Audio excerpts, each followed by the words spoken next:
भारताच्या अर्थमंत्री निर्मला सीतारामन बजेट जाहीर होण्याआधीच हलवा का देत आहेत? 1950 साली असं काय घडलं होतं ज्याने ही प्रथा सुरू झाली? जर तुम्ही बजेटची वाट बघत असाल तर हा व्हिडिओ पूर्ण बघा. तर या सर्व कार्यक्रमाला हलवा सेरेमनी असं म्हणतात. यामध्ये बजेट जाहीर करण्याची प्रक्रिया जेव्हा अंतिम टप्प्यात येते तेव्हा भारताचे अर्थमंत्री अधिकाऱ्यांना हलवा खाण्यासाठी देतात. त्यानंतर अर्थ मंत्रालयातील सर्व अधिकाऱ्यांना अर्थ मंत्रालयाच्या मुख्यालयातील नॉर्थ ब्लॉकच्या तळघरात लॉक केलं जातं.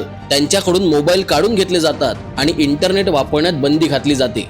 आणि जेव्हा बजेट जाहीर होतं तेव्हा त्या अधिकाऱ्यांची सुटका होते. या प्रथेची सुरुवात 1950 साली झाली होती, कारण त्या वर्षी भारताचं बजेटच चोरी गेलं होतं आणि त्यानंतर ही सेरेमनी सुरू झाली. त्याचं कसं आहे, जर बजेट आधीच बाहेर पडलं तर त्याचा थेट परिणाम शेअर मार्केटवर होऊ शकतो आणि आर्थिक अस्थिरता येऊ शकते. म्हणून आधी अधिकाऱ्यांना हलवा खाण्यासाठी दिला जातो आणि त्यानंतर त्यांना सुरक्षितपणे लॉक केलं जातं. तर तुम्हाला ही हलवा सेरेमनीची स्टोरी माहित होती का? नक्की कमेंट करा आणि हा व्हिडिओ प्रचंड व्हायरल करा आणि संवाद सेतूला फॉलो सुद्धा करा.